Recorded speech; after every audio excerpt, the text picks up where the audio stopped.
ঋষি অনেক সাধনা ও ধ্যান করে একটি জাদু ছাগল তৈরি করেছেন। ঋষি ছাগলটিকে সব ধরনের শক্তি দিয়েছিলেন। 30 বছর সাধনা করে আমি তোমায় তৈরি করেছি। এখন তুমি এখানে থাকতে পারবে না, তুমি এখন লোকালয়ে যাবে, আর তোমার দেখাশোনা তোমার নিজেকেই করতে হবে। কিন্তু মালিক, আমি কার কাছে যাব? আর আপনি আমায় কেনই বা তৈরি করেছেন? আমি তোমাকে তৈরি করেছি অসহায় মানুষের পাশে দাঁড়ানোর জন্য, কিন্তু তোমাকেই খুঁজে বের করতে হবে কে অসহায় ও নির্লোভ। আর একটা কথা, তুমি যখন ইচ্ছা সাধারণ ছাগল হতে পারবে, আর যখন ইচ্ছা সোনার ছাগল হতে পারবে। আর একটা কথা শুনে রাখো, তুমি সবাইকেই সাহায্য করতে পারবে, কিন্তু যদি তুমি তা করো তবে আমার ধর্মের খেলাফত হবে। তাই তুমি সকলকে সাহায্য করতে পারবে না, কেবল তুমি তাকেই সাহায্য করতে পারবে যার মনে কোনো লোভ নেই। ঠিক আছে মালিক। এই বলে ছাগলটি চলে যায়।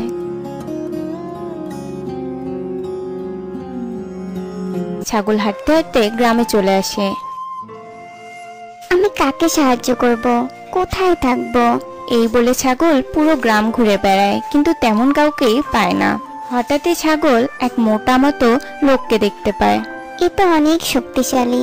যদি আমি এর সাথে থাকি তবে কেউ আমার কোনো ক্ষতি করতে পারবে না, আর আমি একে সাহায্য করতে পারবো, আর এ নিশ্চয়ই আমাকে ঠিকমতো খেতে দিবে। এই বলে ছাগল লোকটির কাছে যায়। লোকটি ছাগলকে দেখে, বাহ বাহ, এই ছাগল কই থেকে এলো? ভালোই হয়েছে, একে যদি আমি জবাই করে এর মাংস খাই তবে আমি আরো শক্তিশালী হব।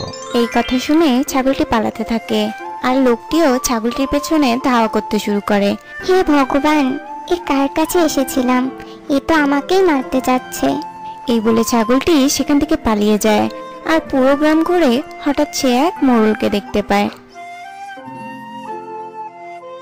ওহো, এই মোড়ল তো অনেক ধন সম্পদের মালিক। মনে হচ্ছে যদি আমি এর কাছে থাকি তবে আমি জানতে পারবো গ্রামের কে কে অসহায় দরিদ্র মানুষ, আর যদি আমি একে সাহায্য করি তবে ইনিও আমায় নিশ্চয়ই সাহায্য করবে। ছাগল মোড়লের কাছে গেলে মোড়ল ছাগলকে খেতে দেয়। বাহ বাহ, এই ছাগল তো নিজে থেকেই আমার কাছে এসেছে, ভালোই হয়েছে। একে বিক্রি করে অনেক পয়সা পাওয়া যাবে। মনে হয় এই মোড়ল অনেক ভালো মানুষ, আমাকে খাবার দিল, একে আমার সাহায্য করা উচিত। এই বলে ছাগল সেখানে সোনার গোবর দেয়। সোনার গোবর দেখে মোড়লের চোখ লোভে চকচক করতে থাকে। মনে হয় এ কোনো জাদুই ছাগল, সোনার গোবর দিল, না জানি এর পেটের ভিতরে আরো কত সোনা আছে। এর সবকিছুই আমার চাই।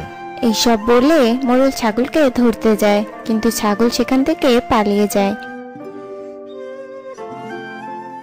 এই মোড়ল এসব কি বললো?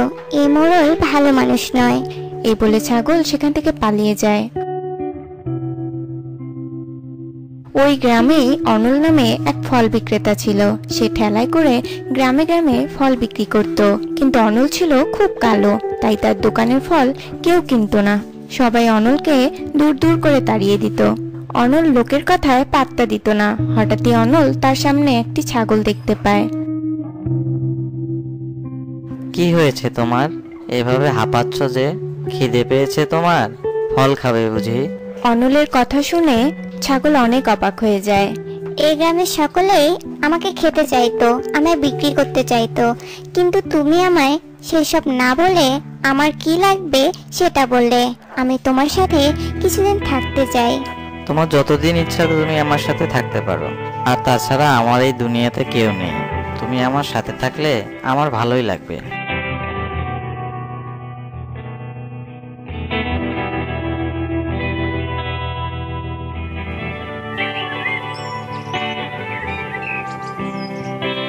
এরপর থেকে ছাগলটি অনলের সাথেই থাকতে শুরু করে। অনল ঠিকমতো ছাগলটির যত্ন নিতে থাকে, তার খেয়াল রাখে। একদিন অনলের ফলের গাড়িতে হঠাৎই মোড়ল ছাগলটিকে দেখতে পায়। এই তো সেই ছাগল, একে আমার যে করেই হোক চাই। এরপর মোড়ল অনলের কাছে যায়। এই ছাগল আমাকে দিয়ে দে। না বাবু, আমি এই ছাগল আপনাকে দিতে পারবো না। আমি এর জন্য তোকে অনেক টাকা দেব। বাবু, আমার টাকা চাই না। এই ছাগল আমার অনেক বড় বন্ধু, তাই আমি একে আপনাকে দিতে পারবো না। ও এই কথা, দাঁড়া তোকে দেখাচ্ছি মজা। এই বলে মোড়ল চলে যায়।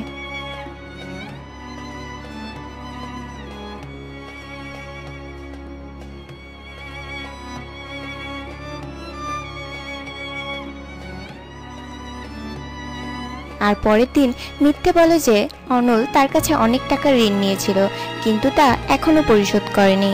তাই তাকে ঋণের বদলে তার বাড়িঘর জমি জায়গা সব মোড়ল নিয়ে নিবে। এখনো সময় আছে, তুই আমায় ওই ছাগল দিয়ে দে, না হলে আমি তো সব জমি জায়গা দখল করব। আমি কোনো কিছুর বিনিময়ে আমার বন্ধুকে ছাড়তে পারবো না, আপনি বরং আমার জমি জায়গা নিয়ে নেন। এরপর অনল তার সব জমি জায়গা মোড়লকে দিয়ে দেয় আর সেখান থেকে চলে আসে। আর সব কথা ছাগলকে বলে। সব কথা শুনে ছাগলের অনেক কষ্ট লাগে।